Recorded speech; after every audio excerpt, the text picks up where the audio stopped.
What's up guys, I'm back again bringing you part 3 of the PMDG 737NGX tutorial flight. Today we'll be covering approach, descent and an AutoLand ILS in Melbourne with zero visibility. So let's get into it. Right now we're approaching our top of descent into Melbourne today, which is indicated right there on our map. So usually the en route controller would issue you a start clearance, but since we don't have an en route controller at the moment, we're just going to go down to the FMC and we're going to just get that out of the way. We're going to click on departure arrival page. That'll bring this up. We're going to click Melbourne arrivals and we're going to select the RB1 Alpha for runway 16 and we'll select the ILS for runway 16 for the Belinda transition. So we're going to want to go ahead and go to legs now. Go up here, select RB so it goes down to the scratch pad. Then overwrite the other RB so that will enter the star into your FMC. And now we're going to copy Belinda and overwrite Belinda there. That's going to give us a non-stop from descent into our approach for the ILS. So right about now I'm just going to fast forward a bit till we get to our top of descent and we'll take it from there. Alright, so we've hit our top of descent now, so we're going to do a descent checklist. What we're going to do is I've just reset the altitude MCP window to flight level 210 for the descent for the moment. So we're going to want to go ahead and set our auto brakes to 3 actually, since it's going to be a wet runway. It's going to stop us pretty quick. Once you've done the auto brakes, you can go down to the FMC, just get the yoke out of the way. Click initial reference. You're going to want to go down and select 30 notches of flaps, usually good. Gonna remember the speed there, 156. Got to remember that because the approach will fly that plus 5, so we'll fly 161 knots on the approach. Gonna want to know the ILS frequency and the course, so we're gonna want to head and dial that in. Just hold on 1 second. Alright, so we're going to want to go ahead and type in 10970 in the nav1 radio. So we're going to go down here, go 10970, 10970. We're going to want to flip it over to active if you want. Do it again on nav2 since we're going to do an auto land. So 10970 needs to be on both options for the auto land. And now that both of them are selected, you can notice that on the heads-up guidance system, come up with ILS A3 landing mode. That's what we want. So we're gonna have to know the stats for the runway. So we want to know that it's 12,000 feet long. So we're gonna want to head and haven't done this for a while. Just bear with me. We're gonna want to go down here. We're gonna want to click runway elevation. We can get that from your runway chart. So I've got that over here on my other screen. The elevation at Melbourne's 432 feet. So you're going to want to go ahead and put in 432 and click enter. Going to want to click that again so it brings up length, and as we remember it was 12,000, so 12,000, same again, click enter, and now you've set up your heads-up guidance system for the A3 landing. I don't want to monitor the descent right about now. You can click the map button twice and you can monitor your descent profile. Whoa, not that. Hold on. I clicked the wrong one. Ah, there we go. You can zoom out and you can see when you're going to cross a certain waypoint. That's really handy. So once you've done that, you've set your nav radios, you've set up your heads-up guidance system. You're going to want to head and go and set your pressurization pattern to the airport's altitude, so 450 is closest to 432 feet.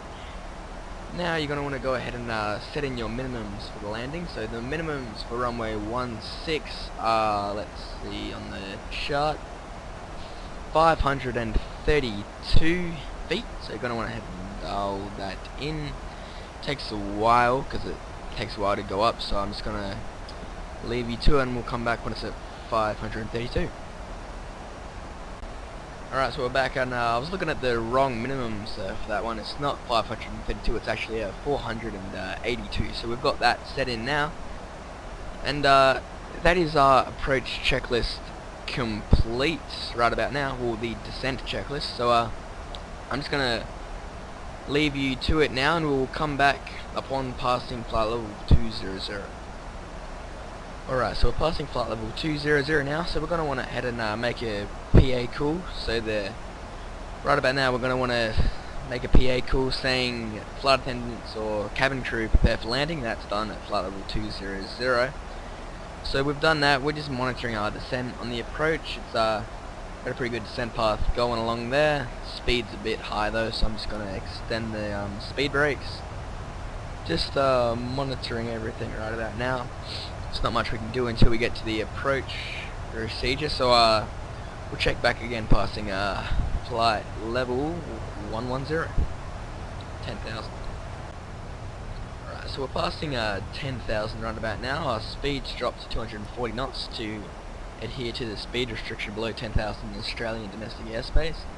So right about now we're going to want to switch on the landing lights. We're going to want to set the QNH to the local Melbourne QNH, so just switch that off standard and set it. The local Melbourne QNH is the same as the standard 1013, so we're just going to want to watch that. Since we're passing 10,000, the seatbelt sign is turned on now, so we're going to go ahead and flick that on. Now we're just going to want to keep going until we just might extend the speed brakes a bit more. Alright, so we've hit our deceleration speed, so our FMC slowed the aircraft down to 220 knots.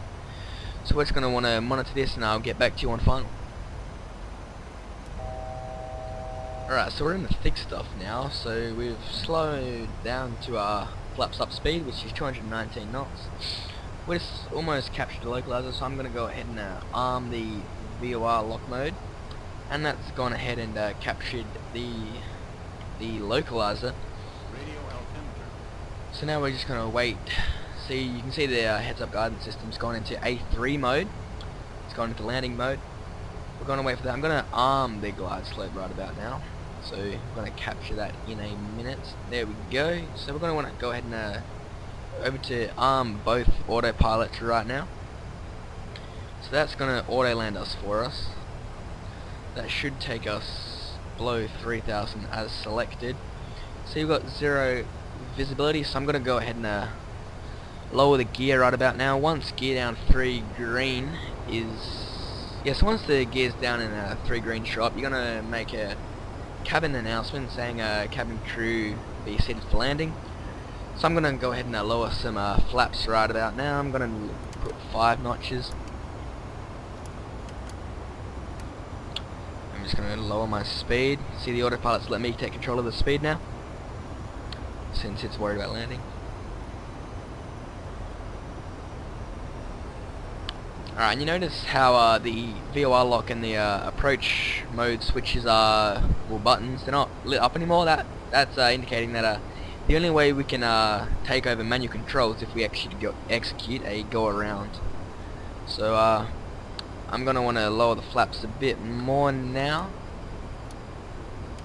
passing 2,000 feet now. I'm going to put the flaps all the way down to 30 now. So I'm going to lower my speed to 161 knots. As we remember, that's our V reference plus 5 speed. So we're just going to lower that. Alright, so we're checking that our gear's down and locked, checked. Got the auto brake set to 3. The speed brake's armed. Flaps are going to 30, passing 1,000. I'm just going to monitor the approach that's coming. You see on the PFD land 3's come up, and underneath the VOR lock and the glide slope it says rollout and flag. Alright, so from here, on the heads up display, you're going to see the runway outline come up at 2 green lines next to each other. So that's going to give you like a visual reference of the runway in 0 visibility. And yep. Alright, so from there my sim crashed, so that's kind of where it cuts off, but we're pretty much after then you're just gonna touch down. The autopilot's gonna auto rotate for you, be a nice smooth landing on the runway. And congratulations, you've just landed the PMDG 737 NGX and zero visibility safely. So that's going to be the end of my 737 tutorial videos for now. So I've covered startup, pushback taxi, takeoff, approach, and AutoLand. So if you'd like me to make a like after landing taxi and a shutdown tutorial, you can just yell out in the comments for that. But if not, I'm just going to leave it at there. So congratulations, you can now fly the PMDG 737 NGX without referring to any manuals, etc. So I hope you've learned something throughout these videos, and I'm just going to leave it at that. So hope you have a good one. Rate, comment, subscribe the video, and I'll be back with some more FSX videos, all in HD, coming at you. I'm out.